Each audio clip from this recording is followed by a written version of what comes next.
Alternativas con Orlando Santoro y Maribel Abate. Buenas noches, estimados televidentes, sean bienvenidos a su programa Alternativas totalmente en vivo. Hoy con un programa sumamente interesante y por supuesto con un invitado de gran trayectoria. Les vamos a recordar nuestros puntos de contacto 0414-807-5386 y 0414-272-5476. Hoy nos acompaña el distinguido Óscar Vallés, director de Estudios Políticos de UNIMED, y por supuesto el tema a tratar es un vistazo o un panorama amplio con respecto a lo que está ocurriendo en Venezuela ya en víspera de las elecciones presidenciales. ¿Cómo estás, Santoro? Buenas noches. Estimadísima licenciada Maribel Abate, muy bella hoy de marrón. Gracias. Mis estimadas también y mis estimados televidentes de Nuevo Canal Alternativa a través de Mira TV, Canal 9 de Inter, televisora regional. Ustedes mismos nos han pedido este programa de naturaleza política a escasos 15 días, poco más, poco menos, para ejecutarse un proceso eleccionario llamado por el órgano electoral.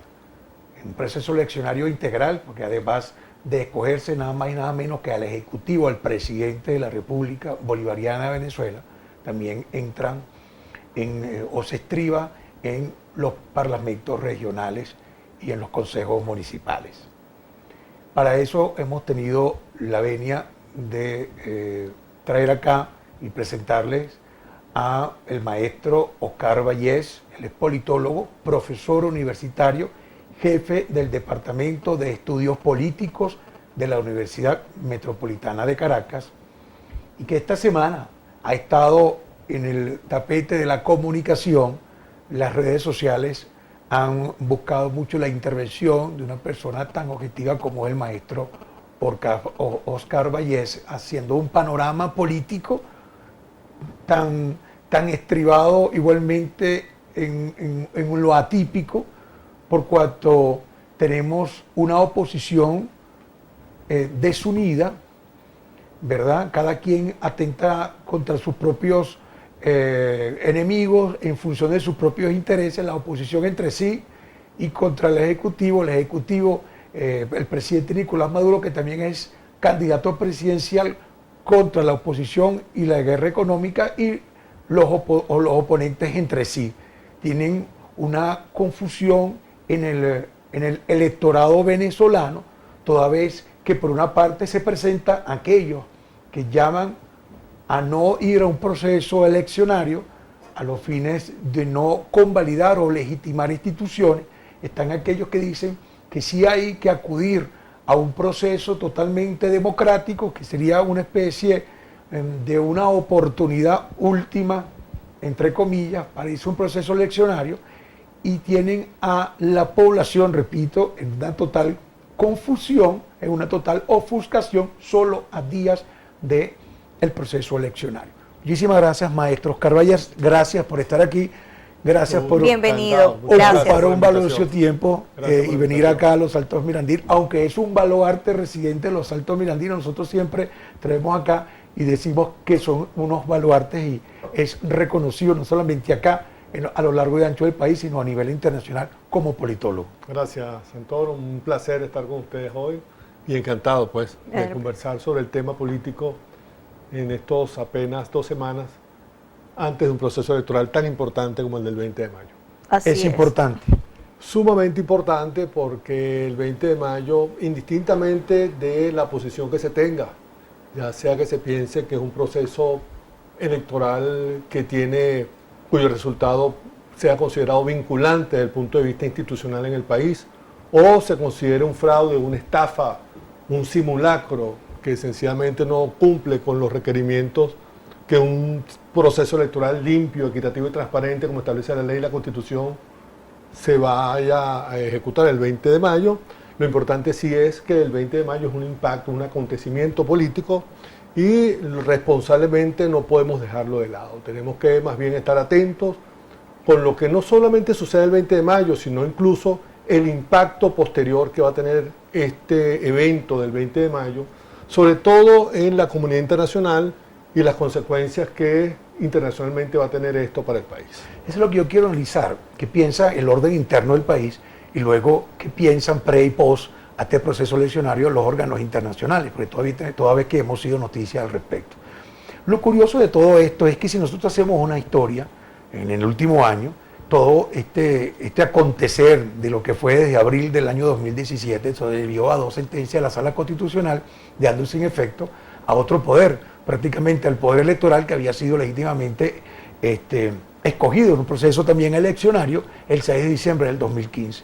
A raíz de todo esto, pues se enervan algunas protestas de calle, ¿verdad?, que duró un poco más de 4 meses, y prácticamente termina no solamente con el desafortunado deceso de más de 100 estudiantes o 100 venezolanos, sino que también con el llamado el 1 de mayo del 2017 a una Asamblea Nacional Constituyente de parte del Ejecutivo.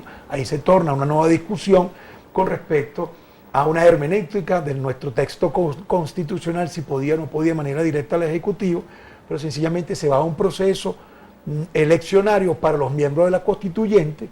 Se dice, el CNE oficialmente dijo que 8,5 millones de electores venezolanos apoyaron a la Constituyente, y a raíz de ahí, pues, legitimaban desde el proceso del orden interno y otro desde el proceso del orden exterior, y dispensa si me meto un poco en tu materia, pues deslegitimaron o no reconocieron parte de otros países a esta Asamblea Nacional Constituyente, que su rol fundamental debería ser la estructura o la reforma estructural del Estado. Siendo así, pues se eligen a los gobernadores, parte de la Mesa de la Unidad Democrática, empezando con Henry Ramos Ayú, representando a un partido tan clásico como Acción Democrática, y ante la alternativa de algunos de disentir sobre escoger sus propios representantes a la gobernación, él fue el primero que dijo: yo con mi partido, sí, nosotros vamos a escoger nuestro candidato, ¿verdad? Que hicieron algún rol, alguna bulla desde el punto de vista del análisis político, periodístico, comunicacional, interno y externo, porque tenemos como dos especies de orden, y te voy a aclarar por qué lo digo, ¿no? A raíz de esto, pues se llama a este proceso también a la elección del presidente, con un poco de retraso en las municipales y en las regionales, y también pues se había dicho que no apoyaran la Mesa de la Unidad Democrática, que ahora se une bajo un Frente Amplio Democrático, defensor de la Constitución, se alberga en el sentido de que llama a sus electores a no acudir un voto para no legitimar, pero parte de la oposición, llamándose oposición al gobierno nacional, pues elige y llama así a votar. Y lo más curioso desde el punto de vista del orden internacional, que también confundió un poco la opinión internacional, es que 2 representantes de la oposición venezolana acudieron ante la Organización de las Naciones Unidas. Uno fue Borges, a decir no reconozcan ese proceso eleccionario, y al día siguiente, o después de 2 días, fue Henry Falcón a llamarse oposición, a decir que por favor acudieran acá para garantizar la transparencia del proceso eleccionario. Entonces, bajo esta sinopsis que te acabo de decir, Oscar, ¿qué piensas de todo esto? ¿Es legítimo, es ilegítimo? ¿Qué debe ser el venezolano en este momento a 15 días? Bueno, el recuento que has hecho, y que arranca perfectamente bien con esa decisión del Tribunal Supremo de Justicia, que desconoce prácticamente las funciones de la Asamblea Nacional en materia de aprobar empréstitos internacionales, que era lo que buscaba el gobierno, poder liberarse para contratar directamente préstamos en las finanzas internacionales, porque por supuesto el gobierno está quebrado y requiere de auxilio financiero, y esos auxilios solamente pueden ser otorgados por la Asamblea Nacional, y de hecho el sistema financiero internacional solo puede ofrecerle a Venezuela nuevos préstamos siempre y cuando sea avalado por la Asamblea Nacional. Esto fue lo que provocó prácticamente la crisis, de ahí vino la crisis tremenda. Sabemos que a partir de ahí el presidente de la Asamblea Nacional de entonces, Julio Borges, declara el artículo 350, adopta el 350 como acuerdo constitucional de la Asamblea Nacional, y por supuesto llama a las calles. Tuvimos 167 muertos. 167 muertos, de acuerdo a la cuenta del Observatorio Venezolano de Conflictividad Social, que en la página web pueden ver hasta los nombres. Pero oficialmente se hablaba de 100. No, son 167 muertos, tiene el Observatorio de Conflictividad Social. Foro Penal Venezolano ubica la cifra en 147 muertos. La diferencia es de 10 muertos entre uno y otro, y bueno, es lamentable hablar de estos términos Claro de que diferencia. sí. Lo importante de esto es que cuando una nación empieza a vulnerar sus principios y sus derechos constitucionales y los somete al regateo de intereses, al regateo político, esas son las cosas que pasan. Igual podríamos decir ahora que se busca maneras y formas para que el gobierno y la oposición representada en la Mesa de Unidad Democrática puedan acordar un diferimiento electoral, buscando la manera de establecer negociaciones para que podamos tener un proceso electoral no ahorita el 20 de mayo, sino que se aspira que pueda ser diferido para finales de este año. O sea, eso es una realidad. Pero no, Es una hipótesis porque es que Es una hipótesis, pero se ha no- hablado mucho con respecto a que cómo está el panorama, cómo está la economía en la actualidad, que posiblemente se pudiese postergar dichas elecciones. pero el problema está de fondo, y por eso lo saqué de ejemplo, es que los derechos electorales de los venezolanos no pueden estar sujetos a regateo. No puede ser que los derechos a la vida, el derecho a la propiedad, el derecho a la libertad, inclusive a la libertad de expresión, sea objeto en Venezuela de regateo y negociaciones. Es decir, dame un poquito de libertad, entonces yo te doy un poquito de elecciones. Dame un poquito de elecciones, entonces yo te doy un poquito de financiamiento. Es decir, no podemos estar en este asunto. Claro. Y eso es lo que ha sucedido en el país. Pero entonces, Por eso es que en el disculpe, país existe esta gran confusión que se ha generado, donde tú ves de repente gente que rechaza la Asamblea Nacional Constituyente, como fue en el plebiscito del 16 de julio, que lo comentamos en este mismo espacio, y vemos que después que se rechaza la Asamblea Nacional Constituyente del 16 de julio, vemos entonces cómo definitivamente se avala un proceso electoral convocado por la Asamblea Nacional vamos, Constituyente. le pido disculpas, vamos Sí, a sí. continuar hablando sobre el tema, pero tenemos que cumplir con unos compromisos comerciales. Ya regresamos con más de su programa Alternativas, sobre todo lo que tiene que ver con este panorama político previo a las elecciones presidenciales.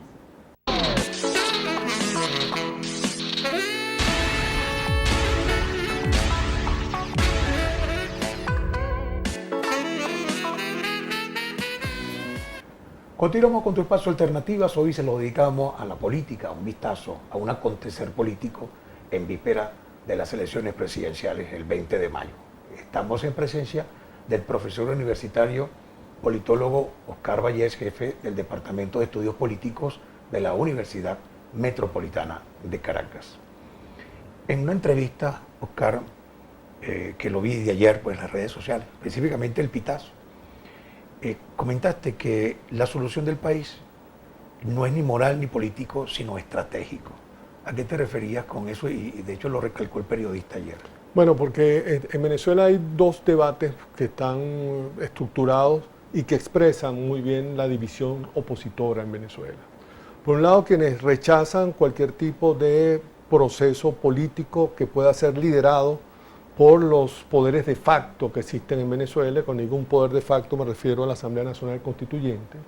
Cuando se dice de facto es porque no ha sido reconocida, no solamente por el exterior, que me parece que es algo que después podríamos evaluar realmente cuál es el impacto de esto, pero sí desde el punto de vista interno en el país hay un buen número de venezolanos en las encuestas. Más del 50% de los venezolanos se ubica casi en 62 puntos que rechaza la Asamblea Nacional Constituyente. Entonces, este es un poder de facto que está puesto allí, pero nadie cree en él, nadie lo admite ni nadie lo reconoce, pero sin embargo es un poder de facto, es decir, tiene ejecutoria y vemos cómo la hace. De tal manera que hay una oposición que se construye alrededor de esa argumentación que yo he llamado argumentación moral, de principios morales y constitucionales, que no admite un poder de facto como la Asamblea Nacional Constituyente, versus otro grupo opositor que considera que indistintamente de ese poder de facto, lo importante es que hay que luchar contra esos poderes de facto. Se piensa que cualquier gobierno con esas características que usa estos poderes de facto para acentuar un proceso autoritario en Venezuela, nunca le va a dar garantías constitucionales, limpias y transparentes a la población para que se exprese y frente a esas dificultades políticas que presenta estos poderes de facto están dispuestos a trabajar. Ahora, Pero, preguntándole a Oscar, me disculpa Maribel, Sí, adelante. dentro de la objetividad que te caracteriza, ¿qué piensa Oscar Vallés que debe hacer el venezolano frente a lo que estás diciendo para el proceso eleccionario? Bueno, el gran reto que tiene la población en el país, o sea, vamos a decirlo en estos términos, y lo he dicho en otra oportunidad también en este mismo espacio con ustedes, lo peor que le puede pasar a Venezuela es que, que en Venezuela, que el inmenso rechazo que en Venezuela se presenta y se manifiesta en muchos órdenes, no tenga expresión política civilizada y pacífica y democrática. Eso es lo peor que nos puede pasar. Esto es que las necesidades de la gente, los reclamos de las personas, las ansias de cambio político y de mejoría que siente el venezolano no tengan expresión política civilizada, esto es canalizada mediante procedimientos que puedan generar cambios importantes, modificaciones importantes en la forma de vida en todos los órdenes, culturales, económicos, sociales en Venezuela, sino que se expresen por vías no pacíficas, no civilizadas. Y la única forma de hacerlo en estos casos es que la oposición política sea efectivamente lo suficientemente vigorosa y pueda liderar este proceso con una amplia representación de aquellos vastos sectores de la población que aspiran a un cambio político. Luego, lo primero que debe hacer los venezolanos de entonces, que tenemos esta gran dificultad, es entender que necesitamos tres cosas muy importantes. Un mensaje que no tenemos, una nueva organización que no existe y un liderazgo que pueda inspirar este tipo de cambio político, pacífico, pero con mucha dignidad y mucha inteligencia, que es lo que no tenemos. Pero bien, ante este panorama que usted está describiendo y tres factores importantes que acaba de mencionar, los cuales los tres carecemos, es decir, no existen, y faltan apenas 2 semanas, entonces, ¿qué hacer ante esta situación? Bueno, esto es una pregunta muy importante porque realmente hay que ver las cosas a un plazo mucho mayor. O sea, a veces el gobierno ha sido muy hábil, y hay que reconocerlo, manejando los relojes políticos para acelerarlos o retrasarlos. Y creo que la oposición debe tratar de organizar su propio esquema de trabajo y de liderazgo bajo su propio reloj, es decir, bajo sus propios tiempos.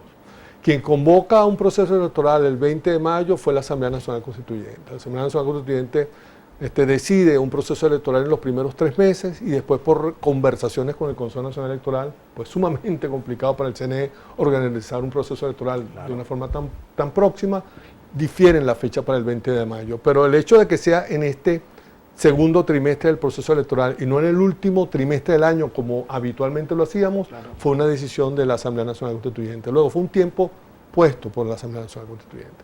Entonces, lo que hay que entender es que sea este 20 de mayo o haya sido el 5 de diciembre de este año las elecciones presidenciales, lo importante que debe entender la sociedad es que tal cual como está constituida la oposición venezolana no tiene ninguna oportunidad este 20 de mayo, ni tampoco tendría oportunidad alguna, si las elecciones las hacen en diciembre de este año, de mantener la pésima estructura organizativa que tiene, de preservar el pésimo mensaje que no tiene y de seguir con un liderazgo tan dividido, tan, digámoslo así, tan incoherente en su seno interno y por supuesto sin poca credibilidad en la población. De tal manera que el tema de los tiempos...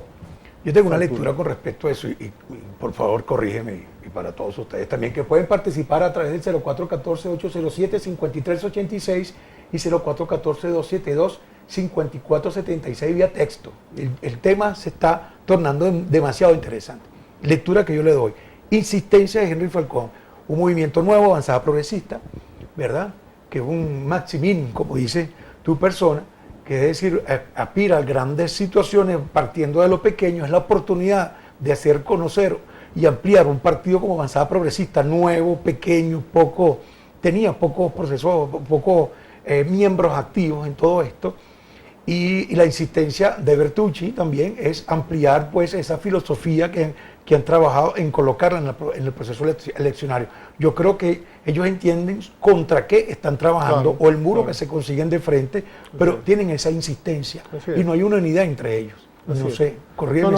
Efectivamente, las circunstancias tan huérfanas que tiene la oposición en Venezuela, que hay una vasta mayoría en Venezuela que quisiera un cambio político, pero que no tiene expresión alguna en los partidos tradicionales que hasta ahora han liderado el proceso en Venezuela, es un gran estímulo para que nuevas fuerzas políticas, pequeñas pero que aspiran a crecer, liderazgos regionales o liderazgos, digamos así, confesionales como el de Bertucci, tengan la oportunidad de crecer en un proceso como este. De tal manera que en esta orfandad la mirada de Falcón y la mirada de gente como Bertucci deben tener la mirada puesta en que participar de este proceso electoral le permite crear nuevos adeptos, crecer la organización, constituir cuadros políticos en sitios donde anteriormente no lo tenían, y bueno, generar un cierto ímpetu electoral que fortalezca sus posibilidades a futuro. Creo efectivamente que, por ejemplo, en el caso de Falcón no tiene la mirada puesta el 20 de mayo, aunque por supuesto él como candidato debe decirlo. Claro. Sin embargo, Falcón creo que tiene la vista puesta después del 20 de mayo, porque vendrán cambios políticos y económicos muy importantes, claro, y salir fortalecido de este proceso electoral le permite a futuro tener una mayor influencia en los procesos de hecho, que en estos días, disculpa Santoro, se hablaba de manera extraoficial, esto es importante acotarlo, que posiblemente de acuerdo a los resultados, donde se estima que el margen sea realmente muy bajo en cuanto a las diferencias entre Falcón y Maduro, se habla de un posible acuerdo de llegar a ocupar un cargo importante como embajador en España, así sucesivamente con toda su familia, eso de manera extraoficial. En este sentido, cuando hablamos de credibilidad, que es una palabra fundamental en la política, y vemos o lo que palpamos en las calles es que hay gente que está dispuesta a votar por diferentes motivos, pero también hay una gran mayoría de personas, lo escuchamos en las colas de los supermercados, donde dicen ¿para qué ir a votar? Ante este panorama y esta realidad. Sí, es difícil, ¿no?, hacer proyecciones electorales faltando pocos días, sobre todo porque es muy errática el comportamiento electoral en estos últimos procesos electorales. Prácticamente, si lo comparamos con las elecciones de gobernadores y la elección de alcaldías, el comportamiento electoral del segmento opositor fue sumamente errático. Y las derrotas que tuvo la oposición, incluso de solamente haber obtenido 4 gobernaciones en las elecciones pasadas, muestra efectivamente lo errático de ese comportamiento que algunos psicólogos sociales han detectado como ese desencantamiento del sector opositor. Ha tocado un punto interesantísimo y tiene que ver con la parte psicológica y la desmotivación que existe en el colectivo, o en gran parte del colectivo. Ante esta situación, ¿qué debe de hacer el venezolano? ¿A quién favorece y a quién desfavorece el hecho de no ir a votar? Bueno, es una pregunta que habría que verla desde el punto de vista de cuál es la actitud políticamente eficiente para el 20 de mayo. Y si uno saca cuenta en Venezuela, ¿te acuerdas de aquella vieja expresión que decía acta mata voto? Que era una expresión que usaban mucho los partidarios de Acción Democrática en los procesos electorales. Bueno, ahorita tenemos una frase parecida que sabemos que lo usamos algunos politólogos y que sobre todo en el gobierno y también en la oposición, sobre todo en los cuadros dirigentes de la oposición, también lo conocen. En Venezuela la maquinaria mata el voto. Y para el 20 de mayo la maquinaria que tiene el Partido Socialista Unido de Venezuela es prácticamente invencible. Sobre todo invencible en la medida que el sistema electoral está diseñado, sobre todo la ingeniería de las mesas y la composición de los centros de votación, para que solamente una vigorosa y muy bien instruida pléyade de testigos electorales puedan cubrir todas las mesas. 6.500 mesas se habla. Bueno, 6.500 mesas con una sola, hay 6.500 centros de votación con una sola mesa. Pero estamos hablando de casi un proceso electoral que alberga 15.000 mesas, 15.000 centros, perdón, 15.000 centros de votación. 15.000 centros de votación, estamos hablando aproximadamente en materia de testigos, más de 35.000 testigos. Ojo, 35.000 testigos si queremos establecer por mesa, dicen uno por mesa, y si uno pone más o menos una especie de, ¿cómo se llama esto?, de turnos, uno podría multiplicar esa cifra como por 3. O sea, es un ejército.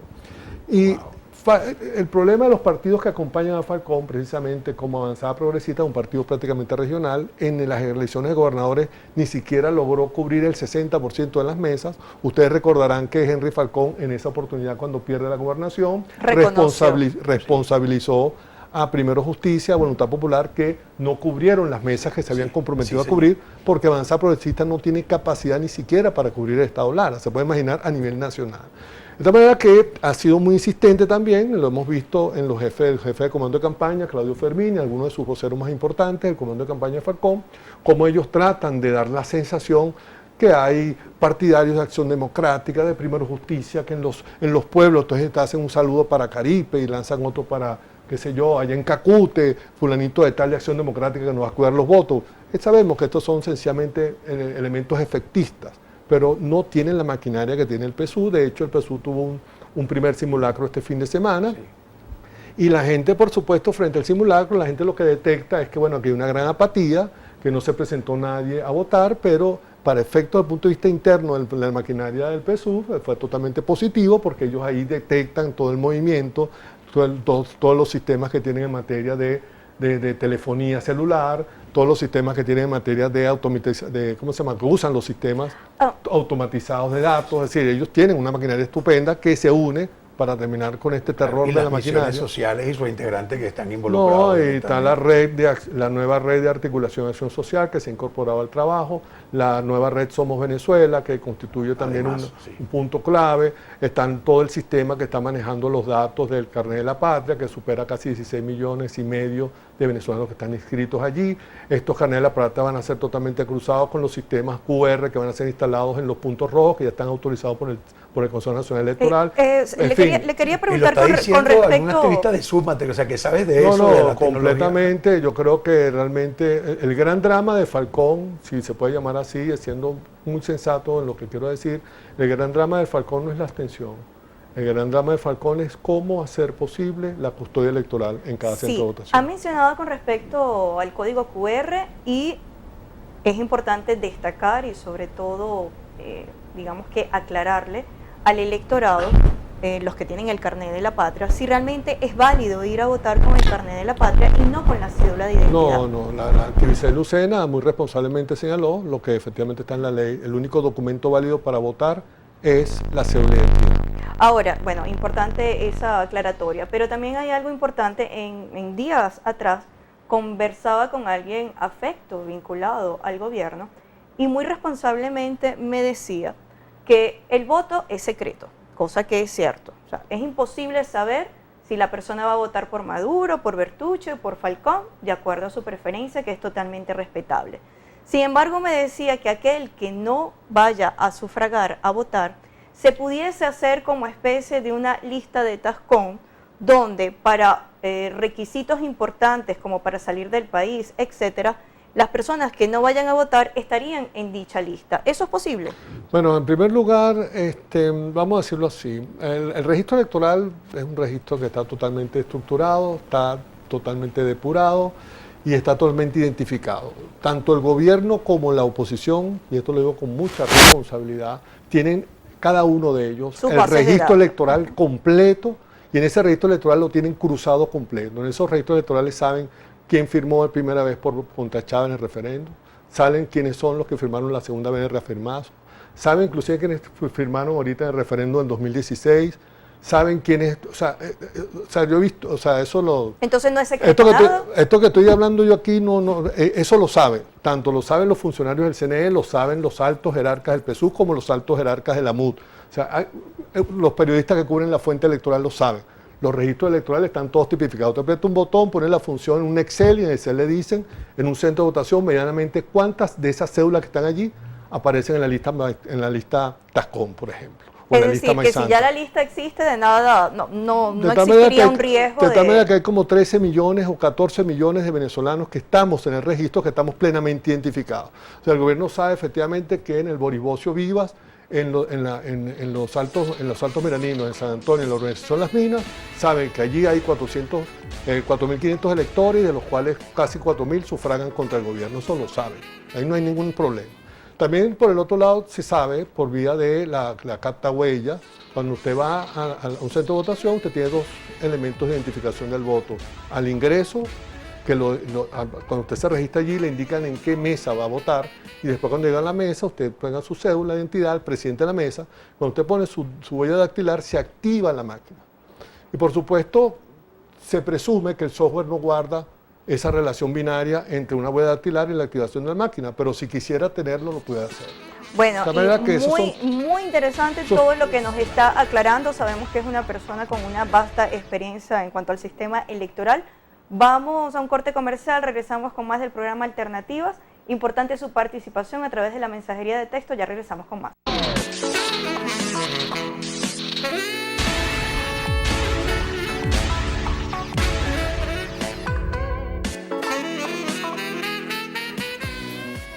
Continuamos con tu espacio Alternativas. Hoy se lo dedicamos al tema político. Tenemos presencia del profesor universitario politólogo Óscar Vallés, jefe del Departamento de Estudios Políticos de la Universidad Metropolitana de Caracas. Y en el corte anterior hablamos de muchos aspectos. No sin antes recordarles que puedes participar, estamos en vivo y directo con nosotros, vía texto al 0414-807-5386 y 0414-272-5476. Ahí ya está en la parte posterior de sus visores para que usted anote e interactúe con nosotros. Estabas tocando un tema sumamente interesante, importante y de paso delicado. Yo voy a tomar unas palabras del maestro, del periodista José Martínez Natera, que él es un periodista que ha cubierto siempre la filosofía política, los espacios electorales. Y él asevera, como también formó parte del CNE, él asevera de que no se trata del órgano electoral, del rector electoral, la falla o la propuesta de diseño de una especie de supuesto fraude, se trata de la custodia de los votos, se trata de los testigos de la estructura. Totalmente y de que acuerdo. no tenemos una maquinaria completa en las mesas, y ahí viene el detalle de no Totalmente saber de acuerdo. custodiar los votos. Así es. Por otra parte, eso es un tema que te tengo, por otra parte, hay algo donde los tres candidatos presidentes, inclusive los cuatro, porque está Quijada, está Ratti, Bertucci y Falcón, ellos hablan de que puede ser una última oportunidad democrática de irse a las urnas electorales, y que, por ejemplo, en el caso de Chile, ¿verdad? Pinochet, según ellos, salió a través de procesos electorales a pesar de devastadoras políticas públicas contra la humanidad. Eso más o menos es lo que ellos dicen. No sé qué opina de estas dos vertientes. Bueno, Después te hago son una dos pregunta. grandes temas lo que ha planteado Santoro. Voy a agarrar el primero, que es el más sencillo porque lo atamos Sí, con lo que veníamos conversando. Así es. Y es que efectivamente, ¿qué es lo que puede uno temer con un proceso automatizado de votación? Bueno, que las preferencias emitidas a favor de un candidato A sean luego contabilizadas a favor de un candidato, digamos, B. Entonces se piensa que los sistemas automatizados hay algo, llámese centro de totalización, como algunos lo indican, donde se pueden hacer esas transferencias de voto. Pero en Venezuela, las transferencias de votos, si se puede llamar así, es decir, digámoslo de esta manera, la determinante de los resultados electorales depende muchísimo de la máquina de votación, del papel que emite la máquina y de que ese papel ingrese a la urna. No hay que olvidar varias cosas. En primer lugar, igual que en los procesos electorales pasados, en este también, digamos, los centros de votación deben realizar las auditorías en caliente al finalizar el proceso. Cuando se hace auditorías en caliente, que al final se cierran todas las mesas electorales después que cierra el centro de votación y se procede al sorteo de las mesas de votación para ver en cuál mesa se realiza la auditoría en caliente. La auditoría en caliente significa sencillamente abrir las cajas, contar las papeletas, ver si el número de boletas coincide con las boletas emitidas en el acta, los votos totales del acta, es al azar. Sí. Y por supuesto, después que se elige las mesas al azar, donde hay 4 o 5 mesas, se elige cuál de esas mesas o cuáles de esas mesas son objetos del sorteo, y a partir de ahí entonces se hace la auditoría en caliente. Cuando esas cosas suceden, y suceden bien, es porque hay testigos suficientes de la oposición para hacer prevalecer esto. Pero además hay público, que como las auditorías son públicas, el público asiste, y entonces se da masivamente una presencia de electores que apoyan a sus respectivos testigos y obligan en buena medida al Plan República incluso a hacer y custodiar este proceso de auditoría, y por lo general se hace muy bien. Ahora, ¿qué sucede en estos centros de votación donde no hay testigos opositores? Claro. Donde no hay testigos incluso de ningún partido. Bueno, hay dos cosas que pueden suceder ahí. Uno, o se hace la auditoría, o dos, de hacerse la auditoría, no hay quien pueda certificar si la auditoría arroja el resultado que supuestamente realiza la máquina. Para muestra un botón para pasar al punto 2, que me parece mucho más interesante, pero este punto para confirmar lo del periodista. Todo el mundo sabe en Venezuela que por lo general cuando son las 5 o 6 de la tarde terminan la gran mayoría de votación en los centros de votación, incluso centros de votación que quedan vacíos de las 4 o 5 de la tarde, terminan a las 6 como establece la ley, y de repente a partir de las 6 de la tarde siempre vemos cómo la autoridad electoral en Venezuela informa al país que hay un buen número de mesas todavía abiertas, que hay un gran número de centros de votación que están abiertos.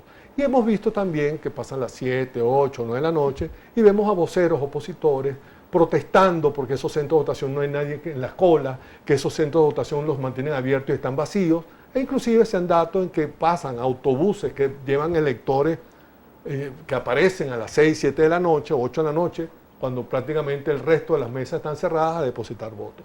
Es que precisamente ahí es donde sucede la transmisión, la posibilidad de la alteración del resultado electoral, porque la en esos posibilidad de alteración, sí, porque es una hipótesis. Claro, es una hipótesis, pero allí es donde puede haber el margen de alteración, porque esos centros de votación que quedan abiertos, como no han cerrado todavía sus mesas de votación, no han hecho la transmisión de datos al centro de totalización.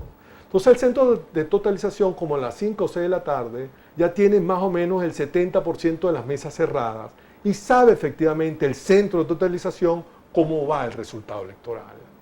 De tal manera que el 30% restante que se mantiene abierto sin electores en fila, y uno no sabe por qué, tienen la posibilidad de alterar las votaciones en esos centros que todavía se permanecen abiertos porque no hay testigos que exijan que cierren, y pueden, por supuesto, producirse alteraciones al resultado. Okay. Eso es lo que está pasando aquí en Venezuela cada vez que no hay testigos de mesa que puedan custodiar los votos. De tal manera que, ojo, y no solamente durante este proceso electoral, en lo que se llamó la democracia del 58 al 98, también producían estos casos. En los centros de votaciones no habían testigos adecos, los copellanos se quedaban con todos los votos. Y donde no habían testigos copellanos, los adecos se quedaban con todos los votos. Es decir, descaradamente metían los votos en las urnas, como ahora descaradamente aprietan el botón y meten los papeletas en las urnas. De tal manera que en Venezuela, si usted quiere ganar una elección, preocúpese por tener 30.000, 40.000 testigos muy bien entrenados y organizados, y procure que los electores también acompañen a estos testigos cada vez que hay un proceso electoral, para que al final del proceso preserven la caja, preserven los votos y no hayan alteraciones, porque la diferencia en los votos, como dijo el periodista, se produce en las mesas de votación y no en los centros de totalización, ni mucho menos en los pasillos electrónicos del CNE. Claro. Eso por un lado. Ante esta situación, tomando en consideración las personas que tienen el carnet de la patria y que van a ir a votar, pero también tomando en cuenta un gran sector de la población que dice, me voy a quedar en mi casa y ni siquiera voy a salir. Desde el punto de vista estratégico, digamos que entonces con la cantidad de personas que vayan a votar a favor de Maduro, ganaría, como hipótesis, ganaría con esta cantidad de personas que vayan a votar por él. Sin embargo, ¿cómo sería desde el punto de vista o el panorama político a nivel internacional cuando en las colas hayan personas, pero no acostumbrándose a ver esas largas colas que habían antes? ¿Cómo queda desde el punto de vista legal, constitucional? Sí, ¿bastaría con sacar 10 millones, 9 millones, aunque los demás no vayan a participar? Con los 8,5 que vienen desde la constituyente. Posiblemente el margen, el segmento que asista a votar este 20 de mayo, por diversas razones, ya vea porque se siente coercionado o coaccionado para hacerlo por parte del gobierno. O por un bono o cualquier cantidad de cosas, o porque está convencido que las cosas funcionan muy bien. O gente que quiere votar por su presidente Maduro y cosas así. Hay mucha convicción. Bueno, pero se está manejando un segmento que está entre los alrededor de los 40 puntos. 40 puntos. ¿Equivale a cuánto esos 40 puntos? Póngale más o menos alrededor de 8 millones de electores. 40 puntos para el PSUV. No, 40% del total del registro electoral. Del registro electoral. El registro electoral tiene 19 millones, casi 600.000 electores, un poquito más. Entonces vamos a redondearlo como en 20 millones, ¿verdad? Vamos a poner un redondo, que nunca llega a 20. Bueno, el 40% estamos hablando de más o menos unos 8 millones de electores, un poquito más, un poquito menos, que puedan participar este 20 de mayo. Están dispuestos a participar. Claro, entonces... Y los que están migrados, porque ese es otro detalle, ¿no? Bueno, pues no, hasta ahora se va a respetar la misma composición de centro de votación que hubo en las elecciones de Asamblea Nacional del 6 de diciembre de 2015. De manera que los altos miraninos, que bueno, ya no tenemos que ir al kilómetro 8 a depositar nuestro voto allá en el UT, sino que podemos ir a nuestro centro de votación. Esperemos que se mantenga allí. Lo interesante de esto es, para aquellos que quieran sufragar, claro está, lo importante de esto es que estamos hablando de un margen de 8 millones. Ya superar 10 millones de votos puede ser incluso hasta un poco arriesgado pensar que pueden haber 10 millones de electores. De hecho, si hay 10 millones de electores es porque puede suceder una especie de avalancha a favor de Falcón, no para que Falcón supere a Maduro, pero sí una avalancha a favor de Falcón que podría estar alrededor de unos 3,5 millones, casi 4 millones de Sería votos. necesaria esa avalancha, dice. Bueno, el problema es que puede venir una avalancha, puede ser inclusive hasta superior. El problema es que no tiene posibilidad de custodiar los votos que le llega y no sabemos si finalmente el resultado electoral exprese los votos que obtuvo Falcón, porque el gran drama es ese. Falcón está detrás de la mesa de la Unidad Democrática y trata de conversar con ellos hoy mismo, incluso que se produjo la declinación de un candidato a favor de él. Se produjo ese llamado de Falcón para buscar algún tipo de unidad al 20 de mayo. ¿Hemos llegado al final? No, falta uno. Ah, perfecto. Bueno, al regreso vamos a leer entonces la cantidad de mensajes de texto que ustedes han enviado a través del 0414-807-5386 y también a través del 0414-272-5476. Ya regresamos con más de Alternativas.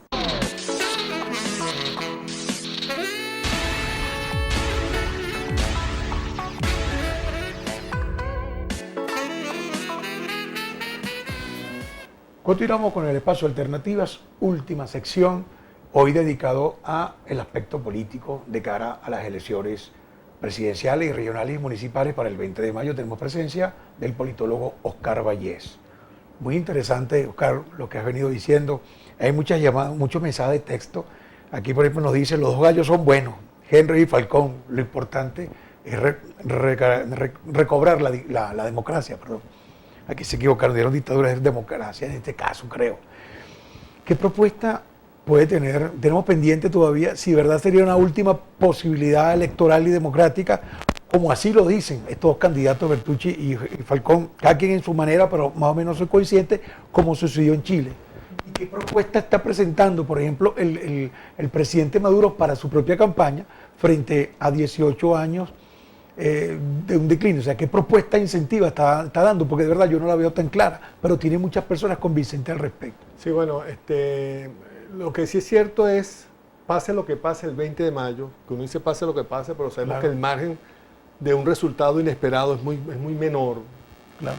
Lo esperado es que Maduro sea reelecto el 20 de mayo, o por lo menos no así pueda ganar Falcón ese proceso electoral. Eso es lo que todo indica, pues hay que hablar al menos con cierta certeza a la población, hay que ser responsable con esto. Sin embargo, no podemos decir que esta sea la última oportunidad de la democracia en Venezuela, o que a partir del 20 de mayo se acaba el país y entonces aquí no hay más nada que hacer, ¿no? Eso es totalmente errado pensarlo así. Bueno, está cordialmente invitado a hacer un programa después de las elecciones, porque encantado. También el venezolano se pregunta, ¿y después del 20 qué?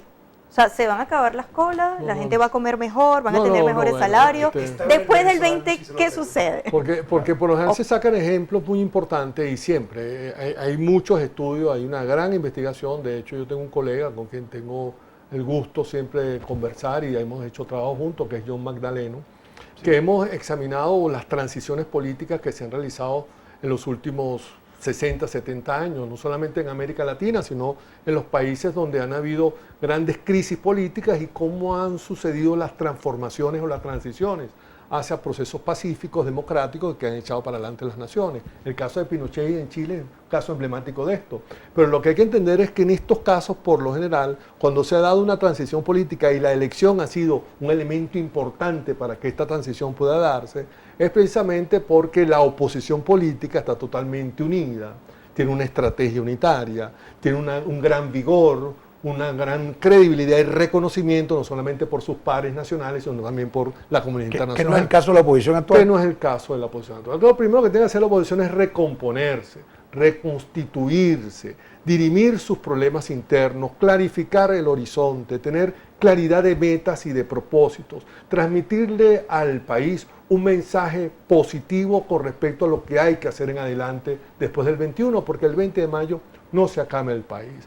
Y por el otro lado, el señor Maduro, el presidente de la República, para un buen número de venezolanos, tiene que entender también que después del 21 ya se acaba la campaña electoral.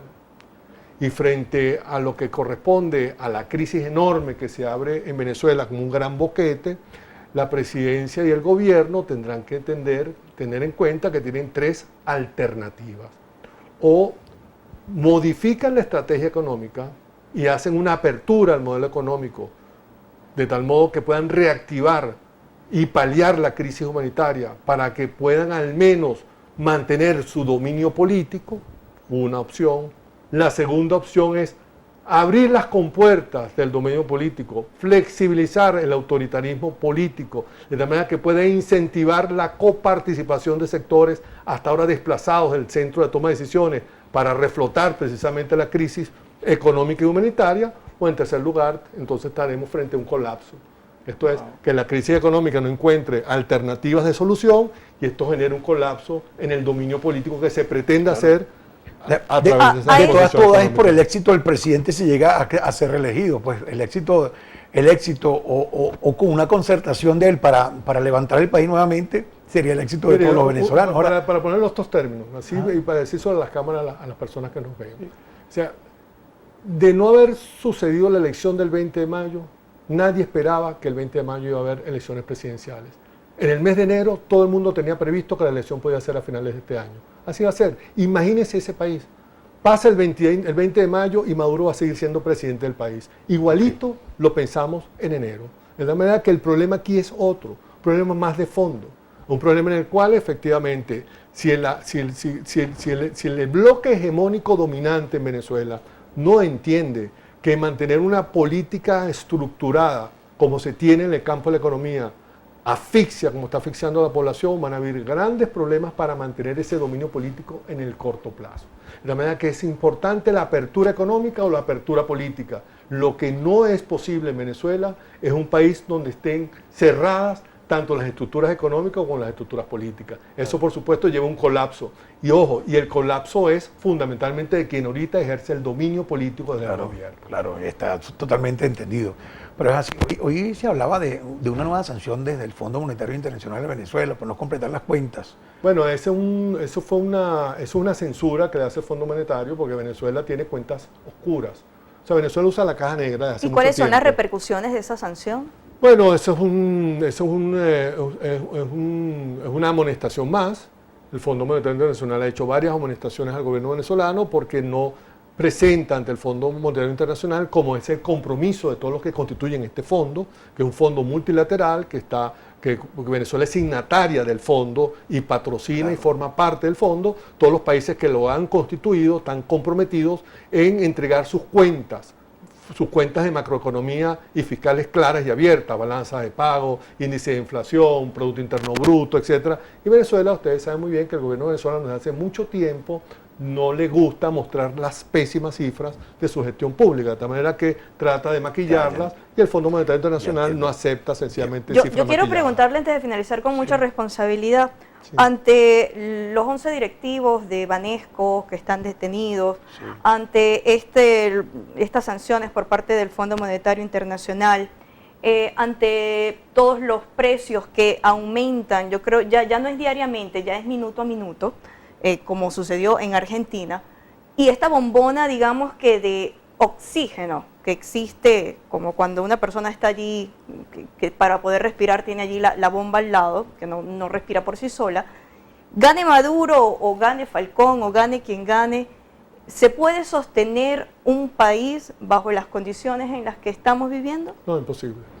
Imposible. De hecho, la alternativa que realmente existe en Venezuela, como acabo de decir, es una profunda transformación de la estructura económica en Venezuela. Y si no se da, lo que vamos a ver en los próximos meses es una profunda transformación de la estructura política, que es la que tiene bajo dominio y control la estructura económica. Y a veces, tal vez sea incluso contra la voluntad de quienes esté ganando. Bien, bueno, creo que ya nos quedan pocos minutos, pero yo no quiero despedir sin antes un piropo para acá, para Santoro, solo que no dice quién, dice: admiro desde que era chama Orlando Santoro desde Brisas de Oriente, lo estoy leyendo textualmente. Vecina, gracias. Eso es para ti, Santoro. Pero, bueno. Y por acá dice: la trampa del gobierno está cuando se escanea el carné de la patria y votan 3 personas más, ¿eso es cierto? Bueno, lo veremos. Es la primera vez que vamos a ver un proceso electoral presidencial con ese instrumento del carnet de la patria tan popular y tan eficiente que ha sido para las clases desposeídas, que al menos tienen algo con qué comer. Esperemos que esa dádiva del gobierno pueda ser sustentada en riqueza real y no sencillamente a través de una impresión de maquinitas, ¿no?